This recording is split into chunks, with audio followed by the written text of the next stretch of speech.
A thrilling story of redemption, love, passion, and new beginnings. She just wanted to disappear. He only knew how to destroy everything he touched.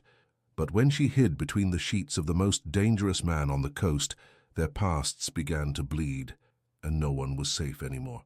Watch this story until the end. You'll be surprised by this story. If you like stories of love, romance, subscribe to this channel, leave your comment. Every day we post videos like this continuing.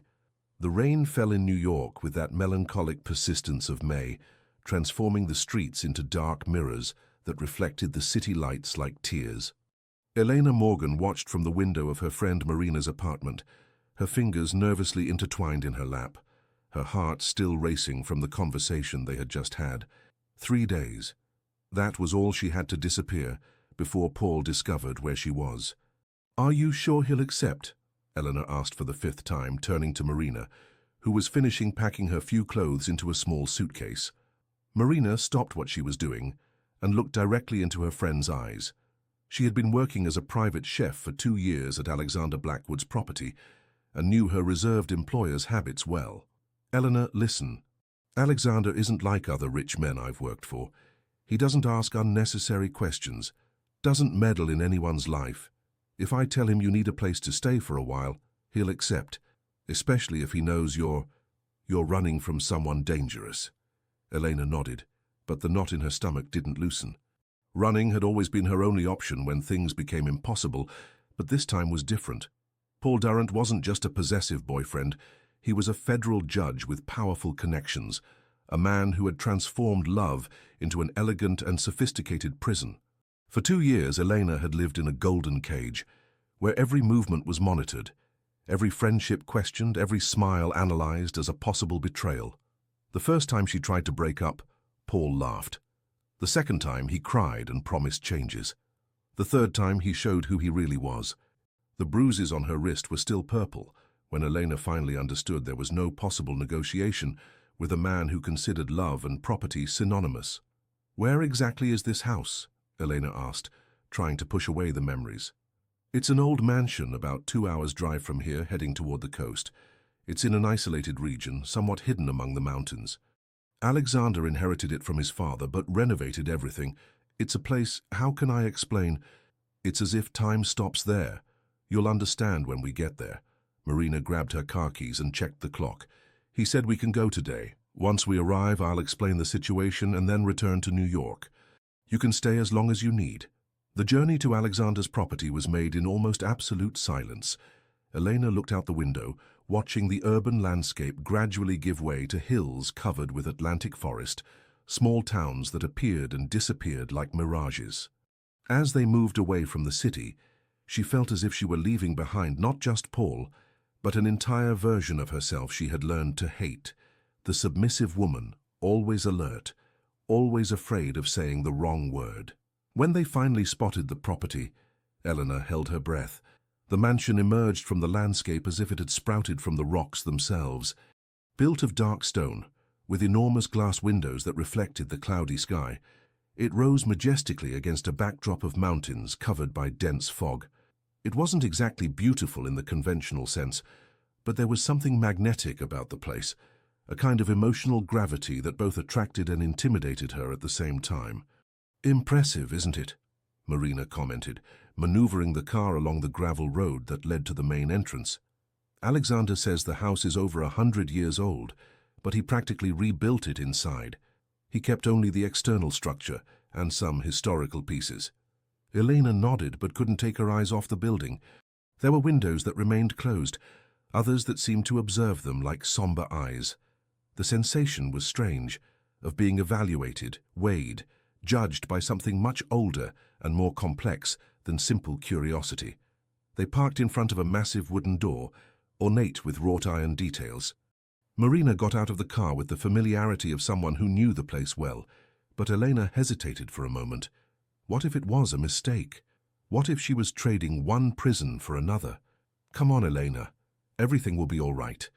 The door opened before they even rang the bell. Alexander Blackwood appeared in the doorway, and Elena felt as if the air around her became denser. He was exactly as Marina had described, but there was something no description could capture. His presence. Alexander didn't need to speak to occupy the space. Tall, broad-shouldered, with precisely cut grey hair, he wore a white linen shirt and dark pants that seemed to have been tailor-made. But it was his eyes that most drew attention. Dark, deep, with that particular quality of someone who had learned to see without being seen. "Marina," he greeted with a subtle nod of his head, and then directed his gaze to Elena. For a moment, he seemed to study her with the same attention he would devote to a valuable work of art. "You must be Elena." His voice was deep, controlled, unhurried. Elena nodded, extending her hand. "Thank you for receiving me, Mr. Blackwood. I know it's an unusual situation." When he touched her hand, Eleanor felt an electric current run up her arm. It wasn't exactly desire, it was recognition, as if, in that brief contact, two people who had spent their entire lives hiding had found each other. "Alexander is fine," he said, releasing her hand with the same delicacy with which he had touched it. "Marina explained your situation to me. You can stay as long as you need, but we have some simple rules to maintain the privacy of both." He stepped away from the door, indicating they should enter. The interior of the mansion was even more impressive than the exterior. Stone walls combined with modern furniture and contemporary works of art, creating an environment that was both rustic and sophisticated. Elena noticed there were few personal objects visible, as if Alexander lived there in passing, without allowing himself to create emotional roots in the place. "The rules are simple," Alexander continued, walking toward a spacious living room dominated by a stone fireplace. "First, we don't ask unnecessary personal questions. Everyone has the right to their own past. Second, there are some areas of the house that remain locked. They are private spaces that should not be explored. Third, any problem with unwanted people should be communicated immediately." Elena nodded, realizing he knew more about her situation than Marina had told him. "I understand perfectly, and I really appreciate it. I don't know how I'll repay this kindness." "You don't need to repay anything," Alexander answered, his tone slightly softer. "Sometimes we all need a place to disappear for a while." Marina showed Elena the room she would occupy, a spacious room on the second floor, with a wrought-iron bed, restored antique furniture, and a window that overlooked the fog-covered valley. It was simple, but there was something deeply welcoming about the environment, as if it had been prepared specifically for someone who needed peace. "I'll leave you to settle in," Marina said, hugging her friend. "Alexander always has dinner at 8, but you don't need to join if you don't want to. There's a smaller kitchen upstairs. You can prepare your own meals. He won't bother you, but don't expect much conversation either. He's reserved." After Marina left, Elena was alone for the first time in months without feeling afraid. The silence of the house was different from the silence of the city. There were no distant sirens, horns, raised voices in the street. Here, the world seemed suspended, as if it existed in a parallel dimension where time functioned according to different rules. She spent the rest of the afternoon cautiously exploring the permitted areas of the house. The library caught her attention. 2 entire walls covered with books, from classics of American literature to treatises on architecture and restoration. There was also a section dedicated to psychology and psychoanalysis that aroused her curiosity. Who was Alexander Blackwood, really? What was a young, successful, and evidently attractive man doing alone in an isolated mansion? In the late afternoon, she decided to take a shower and change clothes. The hot water was like a blessing, washing away not only the fatigue of the journey, but also the constant tension she carried in her shoulders. For the first time in a long time, she allowed herself to relax completely, without being alert to footsteps in the hallway or the possibility of Paul suddenly appearing. When she went down for dinner, she found Alexander in the kitchen preparing something that smelled delicious. He had changed from his formal shirt to a simple black t-shirt, and Elena noticed how his movements were precise, almost ritualized, as if cooking were a form of meditation. "I hope you like risotto," he said without turning around. "I always make it on Tuesdays. Can I help with anything?" "No need, you can sit down if you'd like." Eleanor pulled up a chair at the kitchen counter and watched him cook. There was something hypnotic about the way he stirred the rice, added ingredients with perfect timing, tasted and adjusted seasonings. It was like watching an artist at work. "Do you cook professionally?" she asked, breaking one of the silences that naturally extended between them. "No, but living alone teaches some survival skills." "How long have you lived alone?" Alexander paused for a moment, and Elena realized she had crossed some invisible boundary. "Sorry, I didn't mean to be indiscreet. It's fine," he replied, returning to stirring the risotto. "Since always, practically. I'm not very good with prolonged company." There was something in the way he said this that made Elena feel a strange pang in her chest. It wasn't pity, exactly. It was a kind of melancholic recognition, as if she perfectly understood what he meant. They dined in silence, but it wasn't uncomfortable. It was the kind of silence that arises between people who don't need to fill the space with empty words. Elena noticed that Alexander observed her discreetly, and she did the same. There were small scars on his hands, signs that he worked with them, and there was a constant tension in his shoulders, as if he were always prepared for something that never came. "The risotto is delicious," she commented sincerely. "Thank you." He took a sip of red wine and then asked almost reluctantly, "Are you safe here?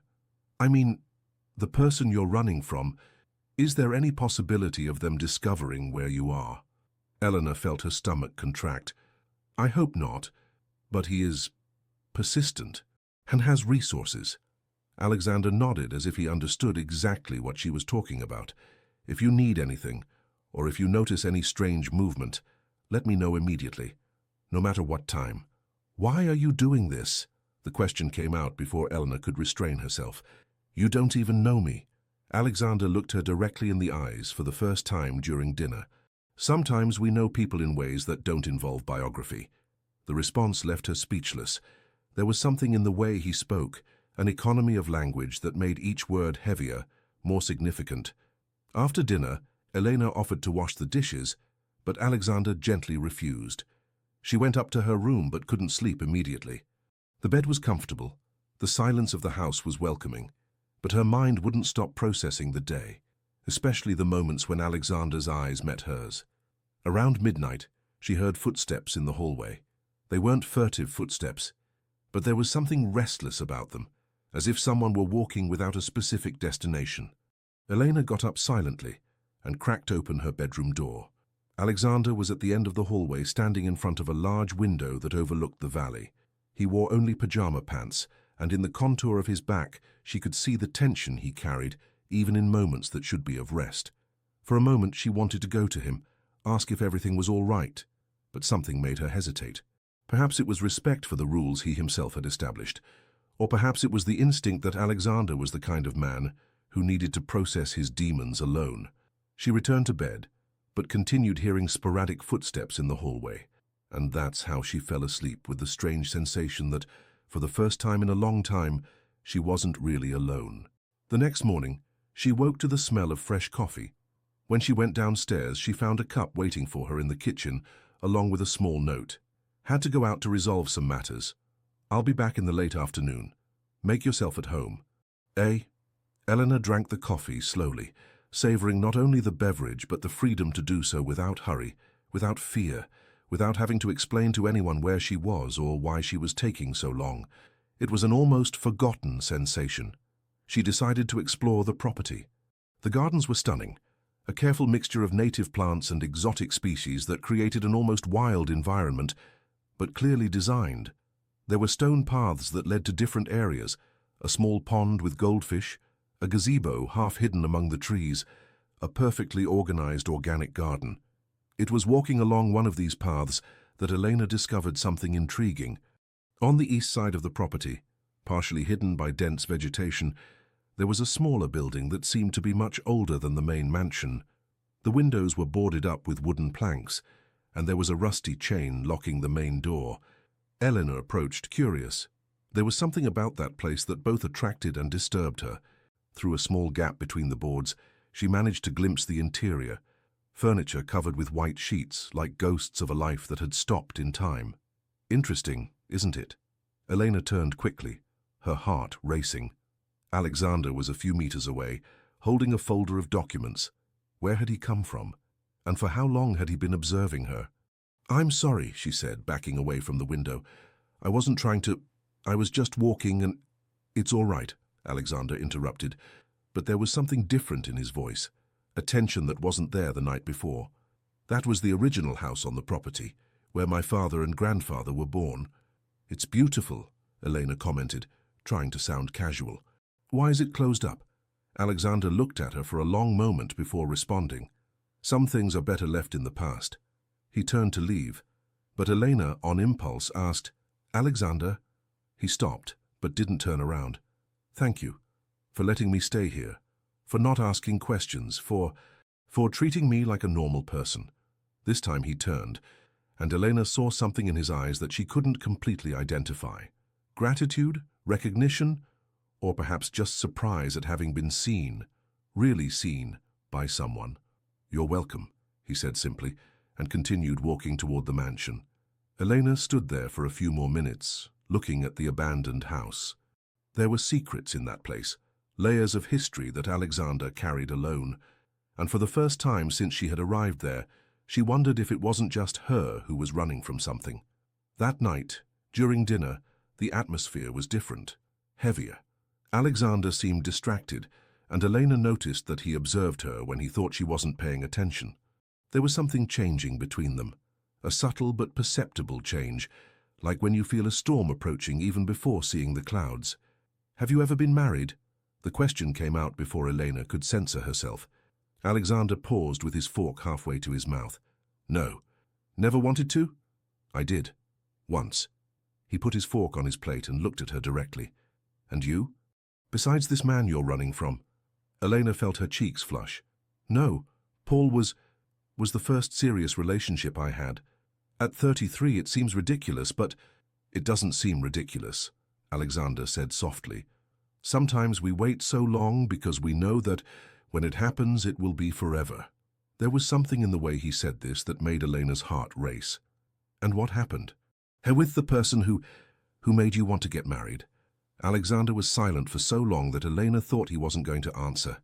When he finally spoke, his voice was lower, more vulnerable. She died. The answer was like a punch to the stomach. Elena immediately felt guilty for having asked. Alexander, I'm so sorry. I shouldn't have... It's okay, he interrupted, but she could see it wasn't. It was a long time ago. The rest of dinner passed in silence, but this time it was heavy, laden with things unsaid. Eleanor felt as if she had opened a door that should have remained closed, and at the same time had the strange sensation that Alexander had shared that by his own choice, not by accident. When they said goodnight to go to bed, he stopped at the foot of the stairs. Elena? Yes? If you hear any strange noise during the night, or if you feel that something isn't right, wake me immediately, no matter what it is. There was an urgency in his voice that made her swallow hard. Are you expecting something? I'm always expecting something, he replied, and for the first time since she had arrived there, Eleanor felt afraid, not of him, but for him. That night, Eleanor stayed awake until very late, listening to the sounds of the house. There were no more footsteps in the hallway, but she could feel that Alexander wasn't sleeping either. There was a restless energy in the air, as if both were processing something that had changed between them. And they were right to be restless, because 200 miles away, Paul Durrant had just discovered exactly where Elena was hiding. The following days at Alexander's mansion acquired their own rhythm, as if Elena had entered a dimension where time functioned according to different laws. She always woke up to the smell of fresh coffee that rose to her room, a silent signal that Alexander was already awake for hours. He had the habit of getting up before dawn, and Elena frequently saw him through the window, walking through the gardens with measured steps, his hands clasped behind his back, as if resolving complex issues in his mind. They established an unspoken routine. She came down for breakfast around 8, always finding a cup ready and something simple to eat. Alexander had usually already left to take care of his business, leaving small notes when necessary. Elena began to await these notes with an anxiety she couldn't completely explain. They weren't romantic or particularly personal, but there was something about his handwriting, about the economy of words, that made her feel she was being cared for in a way she had never experienced before. On the third morning, the note was different. Elena, I need to go to New York to resolve some urgent matters. I'll return only tomorrow night. If you need anything, there's a phone in the library. Marina's number is in the address book beside it. Stay calm. A. The idea of staying alone in the mansion for an entire night made her strangely nervous. It wasn't fear of Paul. The property was too isolated and well protected. It was something more subtle, Alexander's absence created a void she hadn't expected to feel.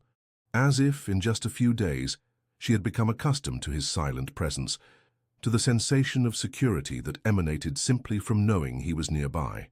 Eleanor decided to use the time alone to better explore the house. There were areas she still hadn't visited, corridors that extended to entire wings that seemed to have been closed for years. Alexander had mentioned the rules about locked doors, but hadn't specified exactly which ones they were. That's how, in the late afternoon, she found herself in front of a dark wooden door at the end of a corridor on the second floor. Unlike the other doors in the house, this one didn't have a polished gold doorknob. Instead, there was an old-fashioned lock, the key type. And the key was there, hanging on a small hook beside the door as if someone had forgotten to put it away. Elena stood there for several minutes, debating with herself. Alexander had trusted her, established clear rules. But there was something about that door, about the way the key was there, almost like an invitation, that awakened an irresistible curiosity. Finally, she took the key and turned it in the lock. The door opened to reveal what was clearly an office, but not an ordinary office. The walls were covered with shelves full of books on architecture, art history, and restoration. There were architectural plans spread across a huge solid wood desk, some of them obviously very old. But what caught Elena's attention were the photographs. Dozens of them, perhaps hundreds, covered an entire wall. All showed historical properties in different stages of restoration. Colonial houses, urban mansions, century-old farms, a visual archive of Alexander's work over the years. And in many of the photos there were people, workers, architects, but also families, returning to inhabit the restored houses. There was something deeply touching about those images. The before and after wasn't just structural but emotional. Alexander didn't just restore buildings, he restored homes. Eleanor approached the desk and noticed an open folder containing what appeared to be projects in progress. One of them caught her attention, detailed plans of a property she immediately recognized. It was the abandoned house she had seen the other day, the old building partially hidden by vegetation. In the margins of the plans, there were handwritten notes by Alexander.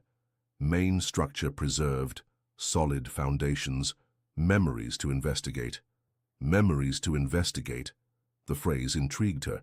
What kind of memories could an abandoned house hold? It was then that she heard the sound of a car arriving. Eleanor's heart raced. Alexander wasn't supposed to return until the next day. She ran to the window and saw a black sedan parking in front of the house. A man got out of the car, tall, wearing a dark suit, and even at a distance, Elena immediately recognized the rigid posture, the way he observed the environment before moving. Paul. Panic seized her all at once. How had he discovered?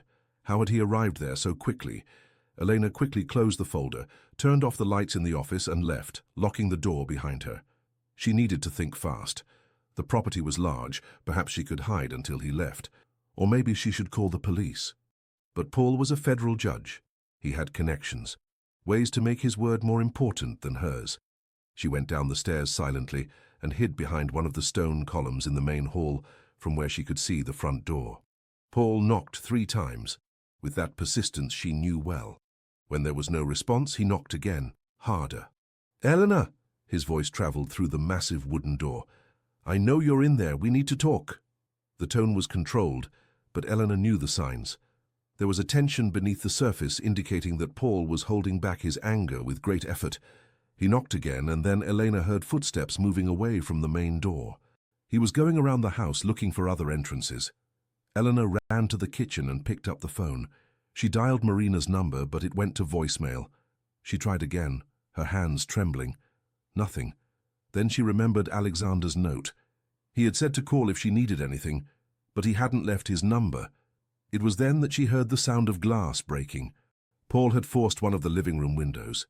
Elena hid behind the kitchen island, trying to control her breathing. She heard his footsteps on the stone floor, slow, calculated. He was exploring the house methodically, room by room. "Elena, stop this nonsense," his voice echoed through the corridors. "Do you think you can run from me? You know who I am. You know I have resources to find you anywhere. This rich little friend of yours can't protect you." How did he know about Alexander? Elena felt a chill run down her spine. Paul hadn't arrived there by chance. He had investigated, discovered exactly where she was and with whom she was staying. The footsteps approached the kitchen. Elena looked desperately around, looking for a way out. There was a door that led to the back of the house, to the service area. Silently, she moved in that direction. "Elena." Paul's voice was very close now. "I don't have all night. Come out now, and let's resolve this like civilized people." Elena reached the back door and tried to open it as silently as possible. The handle creaked slightly and she froze. She waited a few seconds and then heard Paul moving toward the stairs. He was going up to look for her in the bedrooms. Elena went out the back door of the house and ran toward the gardens. The night was dark. Only a waning moon provided some light. She knew little of the property in the dark, but remembered the path that led to the gazebo. Perhaps she could hide there until Paul gave up and left. But Paul wasn't the type of man who gave up easily. Elena reached the gazebo and hid behind the wooden structure, trying to catch her breath. From there she could see the house, several windows now illuminated as Paul continued his search. What would he do when he didn't find her? What if he decided to wait until she returned? It was at that moment that she heard the sound of another car arriving. Alexander. Elena's heart beat even harder, but now for a different reason. Alexander didn't know that Paul was there. He didn't know that a dangerous and uncontrolled man was inside his house, and Paul, unexpectedly confronted, could react unpredictably. Elena saw Alexander park and get out of the car, immediately noticing the broken window. Even at a distance, she could see the change in his posture, from relaxed to alert in seconds. He approached the house cautiously, and Elena realized he wasn't unarmed. There was something in his hands, something that glinted slightly in the moonlight. The front door opened before Alexander reached it. "You must be Alexander Blackwood," Paul's voice echoed through the garden. "Pleasure to meet you. I'm Paul Durrant, federal judge. I've come to get my girlfriend." Elena couldn't clearly see what was happening, but she could perfectly hear the voices of the two men. "Your girlfriend?" Alexander's voice was controlled, but there was a coldness in it that Elena had never heard before. "I don't see any girlfriend here, only a man who invaded my property and broke my window." "Look, we don't need to make this complicated," Paul responded, and Elena could hear that he was forcing a cordial tone. "Elena is confused. She's been through a difficult period. She needs professional help, not to run away to strangers' houses." "Funny," Alexander said, "because the Elena I know seems like a perfectly lucid woman who made a conscious choice to leave a situation that was harming her." There was a tense silence, and Elena could imagine the two men sizing each other up, evaluating one another. "You have no idea who you're talking to," Paul said, and now the veneer of cordiality had completely disappeared. "I can make your life very complicated, Mr. Blackwood. Very complicated indeed." "Can you really?" Alexander responded, and there was something dangerous in his voice now. "And do you have any idea who you're talking to?" Elena couldn't hear Paul's response, but she heard footsteps as if he were backing away. "Elena," Paul suddenly shouted, "I know you can hear me. If you don't appear now, I'm going to make this man's life hell. I'll investigate every penny he earns, every document he signs, every project he develops. You know me, you know I keep my threats." Elena closed her eyes, feeling the tears burn. Paul was doing exactly what he always did, using his power to manipulate, blackmail, force situations to his advantage. And now he was threatening Alexander because of her. She couldn't allow this. Elena came out from behind the gazebo and began walking toward the house. But before she could get there, she heard Alexander's voice again. "Mr. Durrant, I'm going to give you one last opportunity to leave my property voluntarily. After that, I'll consider that you're threatening me, and I'll respond accordingly." "You're bluffing," Paul replied, but there was less conviction in his voice now. "Are you willing to bet your career on that?" Alexander asked calmly. "Because I have some interesting connections, too, and they won't like knowing at all that a federal judge is stalking ex-girlfriends and invading private properties." Elena stopped walking. There was something in the way Alexander spoke that indicated he wasn't just bluffing. Paul must have noticed this too, because there was another long silence. "This isn't over," Paul finally said. "For your own good, I hope it is," Alexander replied. Elena heard footsteps moving away, then the sound of a car starting. Only when she saw the taillights of Paul's sedan disappearing down the road did she allow her trembling legs to make her fall to her knees on the ground. Alexander found her like that a few minutes later. He knelt beside her, and without saying anything, wrapped her in his arms. Elena collapsed against his chest, all the emotions of the past few days finally finding an outlet. She cried for the humiliation of being pursued, for the anger of having her new peace invaded, for the fear that Paul would fulfill his threats against Alexander. "Shh," Alexander murmured, running his hand through her hair. "It's over, he's gone." "It's not over," Elena sobbed against his shirt. "You don't know Paul, he doesn't give up, and now he's going to come after you too." "Let him come," Alexander said, and there was a determination in his voice that made Elena raise her head to look at him. "Eleanor, do you think I brought you here without preparing for the consequences?" There was something in his eyes, a hardness that contrasted with the gentleness with which he held her. Eleanor realized there were layers to Alexander Blackwood that she had not even begun to understand. "He said he was going to investigate you, your business. And he'll discover that I am exactly who I appear to be," Alexander replied. "A successful businessman with excellent lawyers and friends in important places. Paul Durrant isn't the only one with connections in this city." Elena studied him in the dark. "Who are you really?" Alexander didn't respond immediately. Instead, he helped her to her feet and accompanied her back to the house. The broken window had been provisionally covered with plastic, and Elena realized he must have done this even before looking for her outside. "Do you want to drink something?" he asked when they reached the kitchen. "Something strong?" Elena nodded, still trembling slightly. Alexander served 2 generous portions of whiskey and sat next to her at the kitchen counter.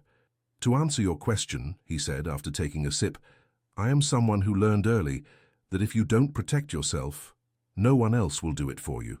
There was a bitterness in his voice that made Elena want to touch him, console him somehow. "What happened to you?" Alexander looked at her for a long moment, as if deciding how much to reveal. "My mother was a psychiatrist, very respected, very successful. She was also a deeply disturbed person who used her children as personal experiments." The revelation was like a punch to the stomach. Elena placed her hand over his instinctively. "When I was 15, Alexander continued, she was exposed for unethical practices. She lost her license, her reputation, everything, and decided that the blame was ours, mine and my younger brother's, for existing and complicating her life.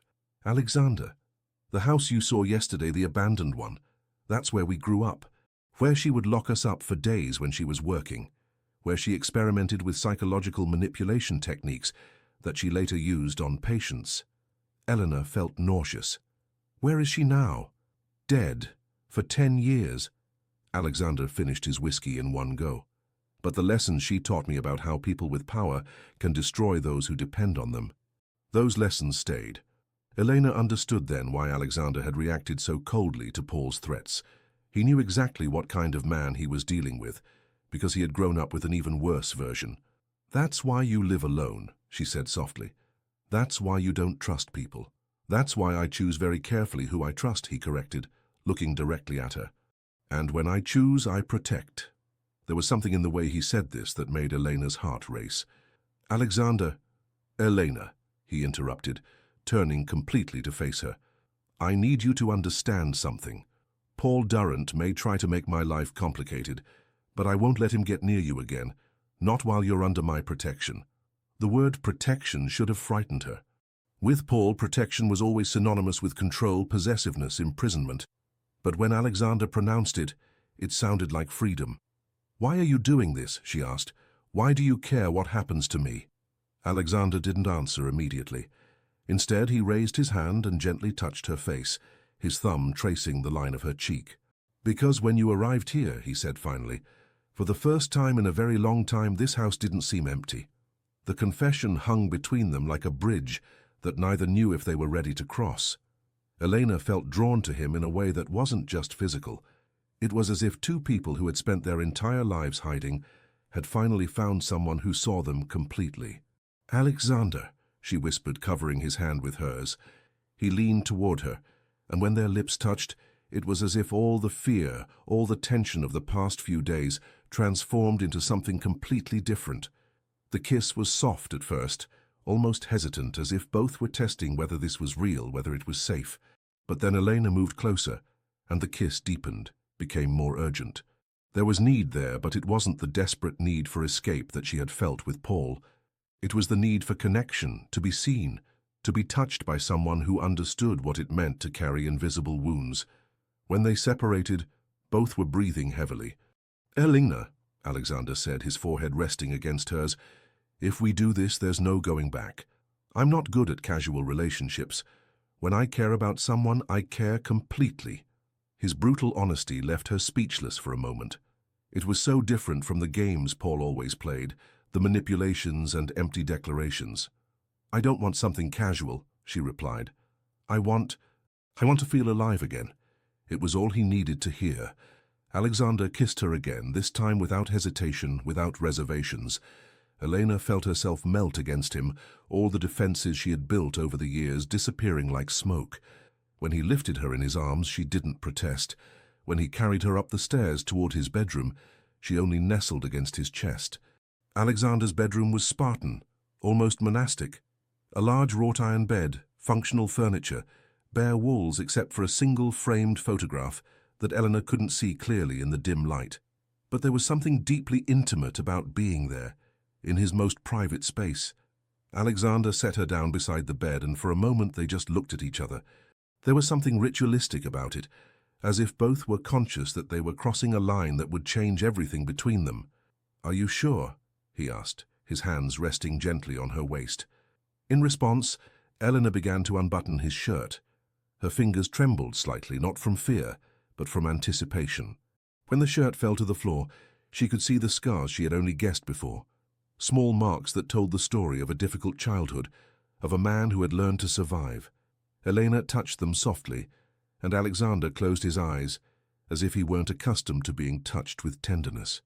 "My turn," he murmured, and began to undress Eleanor with a delicacy that made her tremble. There was no rush in his movements, only an almost reverent attention, as if he were memorizing every inch of skin he revealed. When they finally lay in bed, naked and vulnerable, Elena realized that this was completely different from any experience she had ever had. With Paul, sex had always been about power, about him proving his dominance.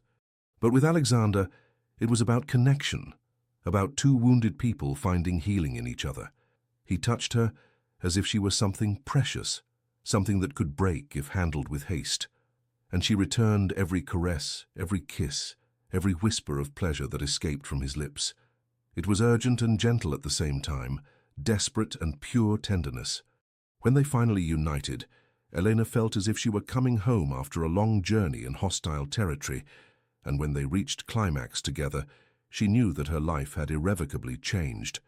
Afterward, they lay in silence, Elena nestled against Alexander's chest, listening to the regular beating of his heart. For the first time in months, she felt completely safe. "Eleanor?"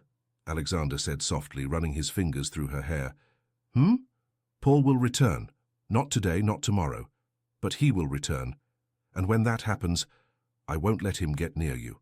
Eleanor raised her head to look at him. There was something in his eyes, a determination that bordered on ferocity. "What are you thinking?" "That maybe it's time to stop running," he replied. "And start fighting." Eleanor didn't know exactly what he meant by that, but one thing she knew for certain. For the first time in her life, she wasn't facing her demons alone. And that made all the difference in the world. Outside, the storm that had threatened all day finally began. Lightning cut across the dark sky, and the wind made the windows tremble in their frames. But inside the room, wrapped in each other's arms, Elena and Alexander found a peace that neither had known before. It was just the beginning, and both knew that the worst was yet to come. But for the first time in their lives, they weren't afraid of the future.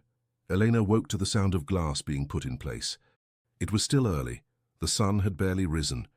But through the window of Alexander's room she could see men working on replacing the window that Paul had broken the night before. Alexander was no longer in bed, but she could hear his voice downstairs, giving instructions in a low, controlled tone. She put on one of his shirts that was hanging on a chair and went down to find him. Alexander was in the living room, supervising the work, wearing only jeans and a t-shirt. There was a steaming cup of coffee in his hands and a thoughtful expression on his face. When he saw her coming down the stairs, his eyes immediately softened. "Good morning," he said, approaching to kiss her lightly. The gesture was natural, intimate, as if they had been waking up together for years. "Sorry if the noise woke you. I wanted to get this resolved quickly. No problem. Eleanor accepted the cup of coffee he offered her. Did you sleep well? Alexander hesitated for a moment. Actually, I didn't sleep much. I was thinking. About Paul, among other things. He looked at the men who were finishing installing the new window. Eleanor, I need to tell you some things. About my family, about this property. After what happened yesterday, you have the right to know what you're getting into. Eleanor felt a chill in her stomach. Are you trying to scare me? I'm trying to be honest. Alexander paid the workers and accompanied them to the door. When he returned, his expression was more serious. Come, let's have breakfast. It's a long conversation. They settled in the kitchen, but Elena noticed that Alexander was restless, as if he didn't know where to begin. Finally, he leaned forward, his hands intertwined on the table.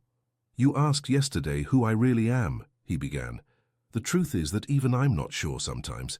I grew up in a house where reality was malleable, where my mother rewrote history according to her convenience. Elena encouraged him with a silent nod. My mother, Dr. Isabella Blackwood, was brilliant. Graduated in psychiatry from Harvard, specialization in Vienna, one of the first women to direct a psychiatric hospital in the US. But there was something deeply wrong with her. Something I only understood when it was too late. Alexander paused to take a sip of coffee, and Elena could see that his hands trembled slightly. She saw people as puzzles to be solved, including her own children. My father died when I was 12. Officially, it was an accidental fire in the old house. But later I discovered it wasn't accidental. My God, Alexander, she killed my father, Elena, and convinced everyone, including me and my younger brother, that it had been an accident. We lived with that lie for years. Elena felt nauseated. Your brother, where is he now? Alexander's expression closed completely. Dead. At least that's what everyone believes. Including me until recently. What do you mean? Alexander got up and walked to the window looking out at the gardens. 3 weeks ago I received a letter. No sender, no signature. Just one sentence. Not everything you think you know about that night is true. And a photo. He went to a drawer and took out an envelope. From inside he removed a black and white photograph, somewhat faded. It was of 2 boys, one clearly older than the other. The older one Eleanor immediately recognized. It was Alexander, but perhaps 15 or 16 years old. The younger boy had lighter hair and eyes that seemed familiar, though she couldn't identify from where. This is Victor, my half-brother, Alexander said, his voice laden with emotion. My mother's son with another man before she married my father. He was 10 when the fire happened. They found his body, or at least that's what they told us. Eleanor studied the photograph more carefully. Do you think he might be alive? I don't know what to think anymore. After I received that letter, I began to investigate. I hired a private detective, went through old documents. And I discovered things that changed everything I believed about my family. Alexander returned to the table and sat down, suddenly looking exhausted. My mother wasn't just an unethical psychiatrist.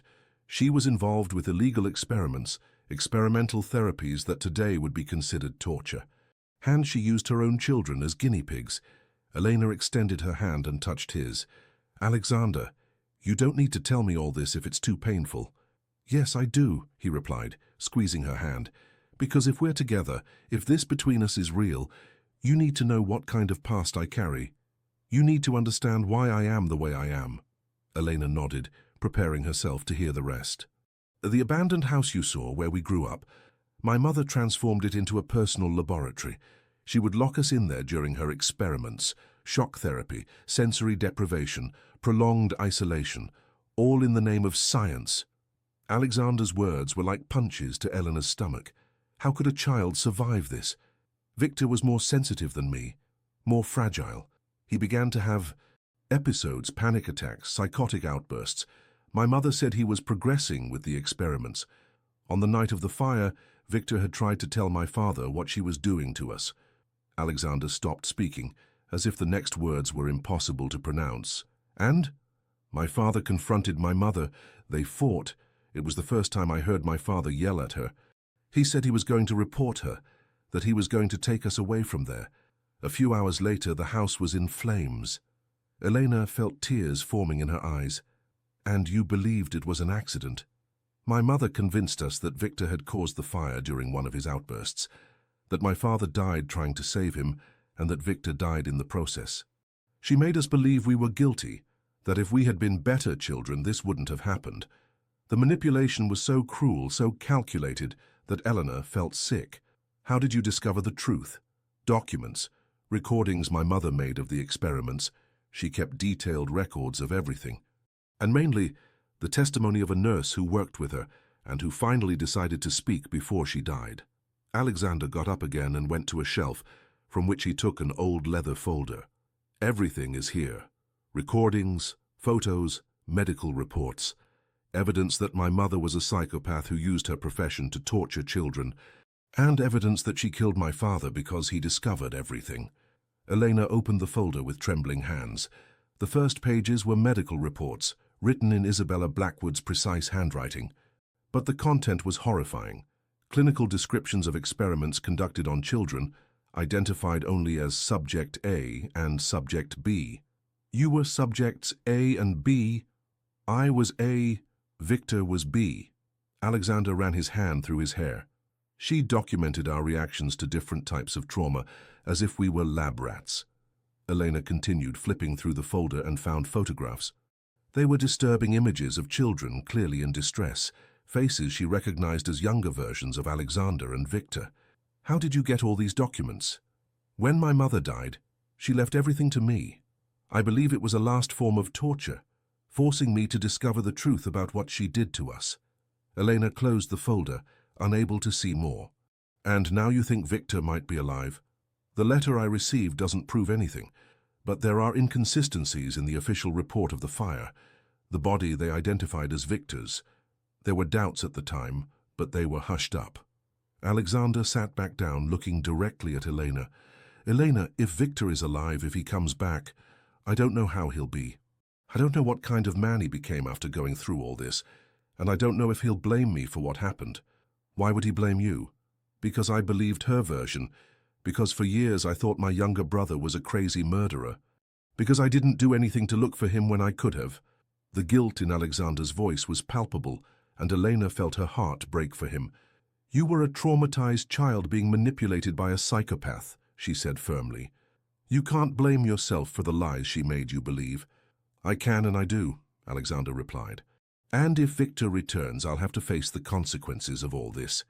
Eleanor got up and went to him, wrapping her arms around his shoulders. Then we'll face them together. Alexander looked at her in surprise. Eleanor, you don't understand. If Victor is alive and returns, everything will change. This property legally is half his too, and he may be very different from the boy I knew.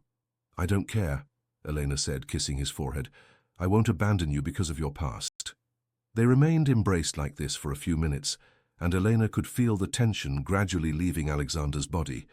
But she knew there were more things he hadn't yet told her. Alexander, she said softly, yesterday you confronted Paul as if you knew exactly how to deal with men like him, as if you already had experience with this. Alexander pulled back slightly to look at her. After I discovered the truth about my mother, after I understood how she had manipulated and controlled our lives, I swore I would never again let anyone use power that way against me or against people I cared about. What does that mean exactly? It means that I didn't just build a restoration business, Elena. I built a network. Lawyers, detectives, journalists, politicians. People who can help when someone like Paul Durrant decides to use his position to harm others. Elena realized there were even more layers to Alexander than she had imagined. You help other people? People in situations like mine? When necessary, discreetly. Alexander touched her face gently. Paul isn't the first corrupt judge who crosses my path. He won't be the last. The revelation should have frightened her, but instead Elena felt even more connected to him. Alexander had transformed his trauma into a force to protect others. And now? What do we do about Paul? Now, we wait. Paul will react to yesterday's humiliation, but he'll be more careful this time. He'll try to find something he can use against me before making his next move. As if Alexander's words had invoked the devil himself, the kitchen phone rang. They looked at each other, tense. Alexander answered. Hello? Eleanor could hear a voice on the other end of the line, but couldn't distinguish the words. She saw Alexander's expression harden. I understand, he said finally. Thank you for letting me know. He hung up the phone and turned to Eleanor. That was my lawyer. Paul has filed a formal complaint against me for threats and is requesting an investigation of my business. Eleanor felt her blood freeze. Can he do that? He can try, but as I said, I'm not unprepared for this kind of situation. Alexander picked up his cell phone. I need to make some calls. Do you mind being alone for a few hours? Of course not. Can I help with anything? Actually, yes. Alexander hesitated for a moment. There's something I need you to do, but only if you feel comfortable. What is it? I need you to go to the abandoned house and look for something specific. In my mother's old office in the basement, there's a locked file cabinet. If you can open it, there might be documents there that can help us against Paul. Elena felt a chill. Won't it be dangerous? Not physically, but emotionally. It could be difficult. There are a lot of bad memories in that place. Elena thought for a moment. What am I looking for exactly? Patient files, specifically of people in positions of power that my mother may have treated. She had the habit of collecting secrets, and there's a possibility that Paul Durrant or someone close to him was a patient of hers at some point. The idea of blackmailing Paul with his own secrets should have bothered Elena, but after what he had done to her, after the threats against Alexander, she felt no scruples. How do I get into the house? Alexander took a set of old keys from his pocket. The gold key opens the main door. The silver one opens the basement. Be careful down there, Elena, and if you feel you can't continue, leave immediately. Elena took the keys, feeling their weight in her hand. Alexander, what if I find something about Victor? Something that confirms he's alive? Then tell me immediately, he replied, because if Victor really is alive, if he's planning to return, I need to be prepared. Eleanor nodded and got up to go change. But before leaving the kitchen, she turned to Alexander. What happened to the woman you said you wanted to marry? The question caught him by surprise. Why are you asking that now? Because I need to know if I'm competing with someone's memory. Alexander looked at her for a long moment. There was no woman, Elena. It was a lie. A lie? I said that because it's easier to let people think you've suffered a great loss than to admit you've never allowed yourself to truly love anyone. The confession was like a punch to Elena's chest. And with me? With you it's different. With you for the first time I'm not pretending. Eleanor approached him and kissed him deeply. Then I'll find those files. Let's end Paul Durrant once and for all. An hour later, Eleanor was walking along the trail that led to the abandoned house. The day was cloudy, and there was a dense fog among the trees that gave the place an even more sinister atmosphere. When she reached the building, she stopped for a moment, looking at the windows boarded up with planks. It was hard to imagine that place had been a home, that Alexander and Victor had grown up there, suffered there, been tortured by their own mother there. The gold key opened the main door with ease, as if it had been used recently. Elena entered cautiously. The interior smelled of mold and abandonment, but there was something else, a light chemical smell that she couldn't identify. All the furniture was covered with white sheets, like ghosts of a past life. Elena walked through the main room, her footsteps echoing in the silence.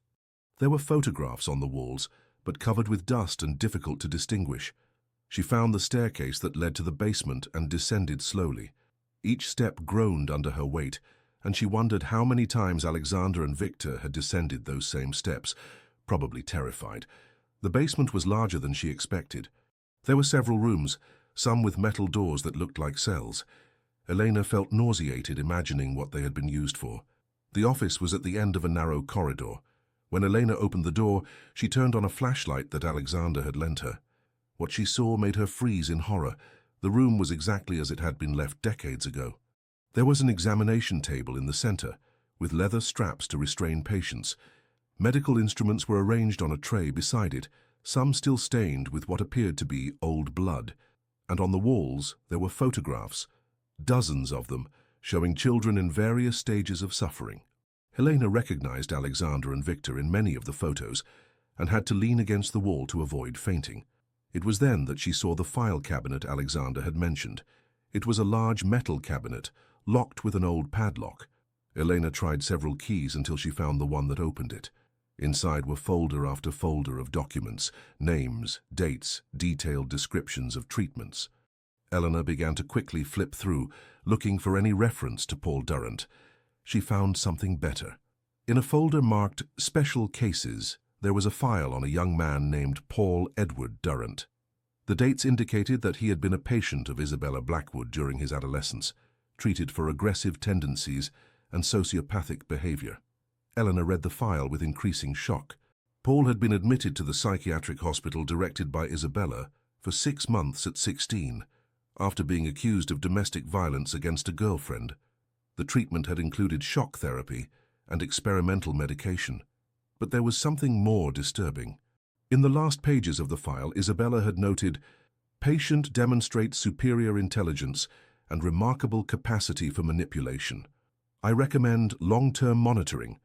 Ideal subject for future experiments in behavioral control." Elena photographed all the pages with her cell phone, her hands trembling. Paul wasn't just a powerful and abusive man.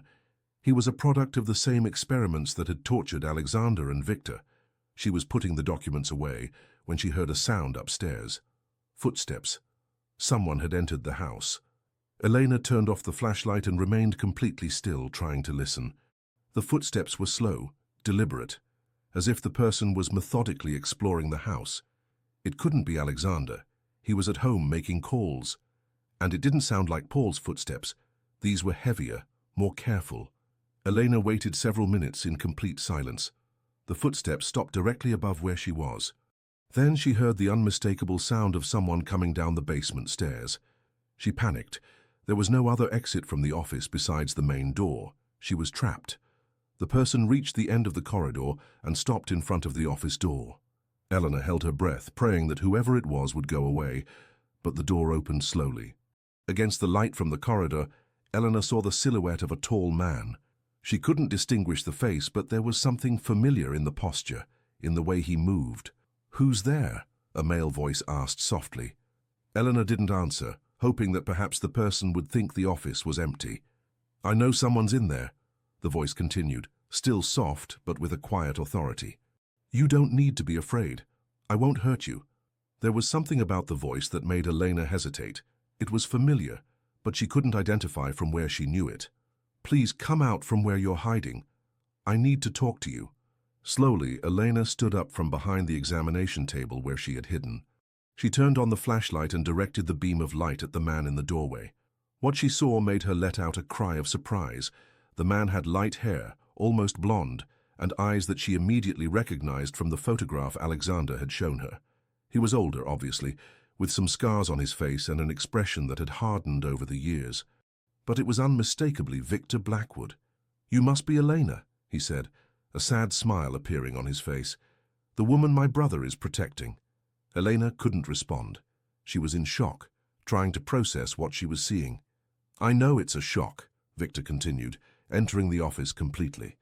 "Officially, I died 30 years ago, but as you can see, the rumors of my death were slightly exaggerated." How are you alive?" Elena finally managed to ask. "It's a long story," Victor replied, looking around the office with an expression of disgust. "But the short version is that our dear mother didn't just kill my father that night, she tried to kill me too. But I managed to escape." Eleanor felt her legs weaken. "Alexander doesn't know." "Alexander doesn't know a lot of things," Victor said, and there was a bitterness in his voice. "Our mother was very careful to keep some secrets, even from him." "Why did you come back now?" Victor looked at her directly, and Elena saw in his eyes a pain that mirrored Alexander's, but with something more, a hardness, a coldness that frightened her. "Because it's time to tell the truth, the whole truth, and because there are some accounts that need to be settled." Elena swallowed hard. "What kind of accounts?" Victor smiled, but it wasn't a reassuring smile. "The kind of account that involves a man named Paul Durrant. You know him, don't you?" The question was asked in a way that made it clear Victor already knew the answer. "How do you know about Paul?" "I know many things, Elena, including the fact that he was one of our mother's special patients, and that he has been using the lessons he learned here to torture other people, including you." Elena felt a chill run down her spine. "What do you mean by that?" "I mean that Paul Durrant isn't just a corrupt judge. He's a direct product of our mother's experiments. And it's time for him to pay for that." Victor moved closer, and Elena could see the scars on his face more clearly. They were old, but deep. Elena, I need you to make a choice. You can continue running, hoping that men like Paul eventually tire and leave you in peace. Or you can help me end this once and for all. What are you proposing? That we use the secrets our mother collected to destroy Paul Durrant completely, and that we do it in a way that ensures he can never hurt anyone again. Eleanor looked at the files in her hands, then at Victor. There was something dangerous about him, something that reminded her of Paul, but there was also a fierce justice that she perfectly understood. And Alexander? He needs to know you're alive. Oh, he will, Victor replied. Very soon. But first, you and I have work to do. Elena hesitated. Part of her wanted to run back to Alexander, tell him everything immediately. But another part, the part that had been humiliated and terrorized by Paul, wanted to hear what Victor had to say. What exactly do you want me to do? Victor smiled again, and this time there was something predatory in the expression. I want you to help me give Paul Durrant a taste of his own medicine. I want him to experience what it's like to be hunted, terrorized, controlled. I want him to understand what it means to have nowhere to run. Eleanor looked into Victor's eyes and saw there a thirst for vengeance that was both terrifying and tempting. And then, my dear brother and I are going to have a very overdue conversation about what really happened that night 30 years ago, and about what our family should do now. Outside, the wind began to blow harder, making the planks on the windows bang against the structure of the house. The storm that had threatened for days was finally coming, and Elena had the feeling that the meteorological storm would be nothing compared to the emotional storm that was about to descend upon all of them. Elena walked back to the mansion in a state of shock, her legs trembling so much that she had to stop several times to lean against trees. The conversation with Victor echoed in her mind like a recurring nightmare. He was alive. Alexander had a living brother who had spent 30 years hiding, planning what exactly? Revenge, justice, or something much more dangerous? Victor's words about Paul being a product of Isabella Blackwood's experiments haunted her. It made sense in a disturbing way. Paul's calculated cruelty, his obsessive need for control, the way he managed to manipulate situations and people. All of this could be the result of years of psychological conditioning in adolescence. When she finally spotted the mansion, Eleanor saw Alexander on the porch pacing back and forth with the phone to his ear. Even from a distance, she could perceive the tension in his movements. As soon as he saw her approaching, he quickly ended the call and ran down to meet her. Elena, are you okay? You took longer than I expected. He stopped abruptly when he saw the expression on her face. What happened? You look like you've seen a ghost. The irony of the expression almost made her laugh if it weren't so tragic. Alexander, we need to talk. Urgently. Did you find the files? I found them, but that's the least of it now. Eleanor took a deep breath, trying to find the right words. Alexander, your brother is alive. The effect was immediate. Alexander became completely still, as if he had been turned to stone. His eyes fixed on hers, looking for any sign that he had misunderstood. What did you say? Victor is alive. I spoke with him. He was in the abandoned house when I got there. Alexander took a few steps back, the color completely draining from his face. That's impossible. I saw his body. You saw what your mother wanted you to see. Elena interrupted gently. Alexander, he told me things. Things about the night of the fire that you don't know. No. Alexander shook his head vigorously. No, this can't be happening. If Victor were alive, if he could have come back all these years, he couldn't come back. He was hiding. From his own mother. Why? Eleanor hesitated. She knew the next words would devastate Alexander. Because she tried to kill him too. The same night she killed your father. Alexander sat down heavily on the porch steps, as if his legs could no longer support him. Tell me everything. From the beginning. Elena sat beside him and began to relate her encounter with Victor, omitting only the details about the plans for revenge against Paul. That could wait until Alexander processed the more shocking information. He said he escaped that night, but that he had to make everyone believe he was dead to stay safe. Alexander, your mother wasn't just negligent or cruel. She was a serial killer who used her profession to torture and kill. But why didn't he come back after she died? Why didn't he look for me? Eleanor gently touched his arm. He said he first needed to discover the extent of her crimes, and that he needed to prepare for what? To settle accounts.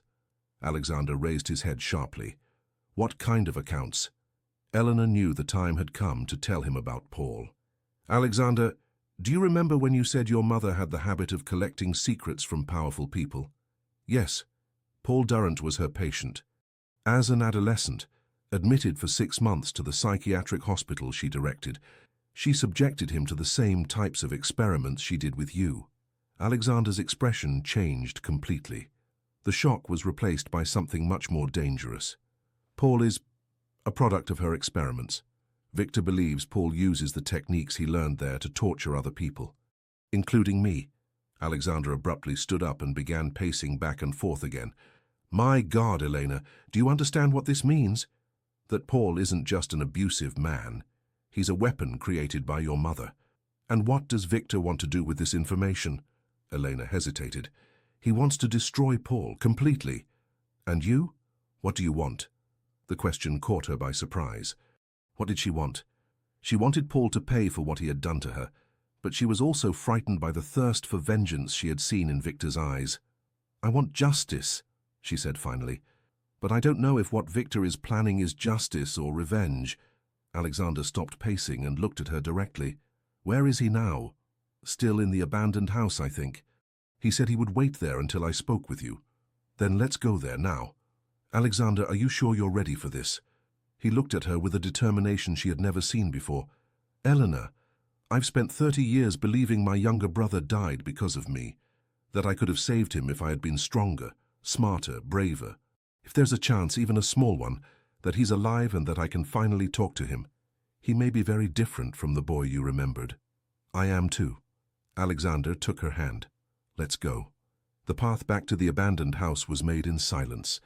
Elena could feel the tension radiating from Alexander like heat. He was nervous, anticipating an encounter that could change everything he believed about his life. When they reached the house, the door was still open as Elena had left it. Alexander hesitated for a moment at the entrance, looking at the somber interior. The last time I was here, he said softly, was the day of his funeral. I haven't been able to come back since then. Eleanor squeezed his hand. You don't have to do this alone. They entered together but didn't need to search for long. Victor was in the main room sitting in an old armchair he had uncovered. He was leafing through some of the documents Elena had found, studying them with a concentrated expression. When he heard the footsteps, he looked up. The moment when the two brothers saw each other after 30 years was electrifying. Elena felt as if the air around had become denser. Hi, Alexander, Victor said simply. Alexander stood frozen in the doorway, as if he couldn't believe what he was seeing. Victor, is it really you? In flesh and blood. Victor stood up slowly. Though probably very different from what you remember. The two men studied each other in silence. Elena could see the similarities, the bone structure, the way they held their shoulders, but also the glaring differences. Where Alexander radiated a controlled sadness, Victor emanated an almost predatory coldness. Where Alexander had learned to protect himself by closing off, Victor had protected himself by becoming dangerous. How? Alexander began, but his voice failed. How did I survive? Victor completed. It's a long story, and it's not pretty. I have time. Victor gestured to the armchairs around. Then sit down, because I'm going to tell you everything. About that night, about what our dear mother really did, and about where I've been all these years. They sat down, Elena between the two brothers, feeling like a witness to something historic. The night of the fire, Victor began, didn't happen the way our mother told it. Dad really did discover the experiments she was doing on us. He really did confront her. But he didn't die in the fire. Alexander leaned forward. What do you mean? She killed him before, with an overdose of sedatives. I saw everything. The revelation was like a slap in the face. Alexander was left open-mouthed. You saw our mother kill our father. I saw her inject something into him while he slept. I saw him stop breathing. And then I saw her drag the body to the house and start the fire. My God. But here's the part you don't know, Victor continued, his voice becoming harder. I tried to wake you up. I tried to get you out of there, but you were sedated too. Alexander frowned. Sedated? She had put something in our food during dinner. You slept deeply through everything. I was only not as affected because I had thrown up the food earlier. Elena felt a chill. Isabella had planned to kill both sons too. So how did you escape? When I realized I couldn't wake you up, I tried to carry you. But I was too small, too weak. That's when she saw me. Victor paused, the memories clearly painful. She said I was an uncontrolled variable, that she couldn't let me tell anyone what I had seen. She tried to give me an injection too, but I ran. And the body they found? Of another boy, approximately my age, probably some patient she had eliminated before. She burned the face beyond any possibility of identification and put my bracelet on him. The story was so horrible that Elena felt nauseated. How did you manage to survive alone? You were only 10 years old. At first, I didn't survive alone. I was found by a man who lived in the forest, a kind of hermit who didn't ask questions. He hid me, fed me, taught me to live off the grid. Why didn't you come back when our mother died? Alexander asked. Because I discovered she wasn't working alone. There were other people involved in the experiments. Powerful people who had an interest in keeping the secrets buried. Victor stood up and walked to the window. I spent years investigating Alexander, discovering the extent of the network our mother had created. The politicians she blackmailed, the businessmen who financed her research, the judges who covered up her activities. Judges like Paul Durrant? Paul is just the tip of the iceberg. He was one of her most successful experiments. A functional sociopath she trained to be relentless and efficient. Alexander turned to Elena. And what do you want us to do with this information? We want you to help us dismantle everything. Completely. Not just Paul, but the entire network. We? Elena noticed the pronoun. You're not working alone. Victor smiled, but it wasn't a reassuring smile. Of course not. Do you think I could survive 30 years, investigate a conspiracy of this magnitude, and plan an operation like this alone? Who are you working with? Alexander asked, and Elena could hear suspicion in his voice.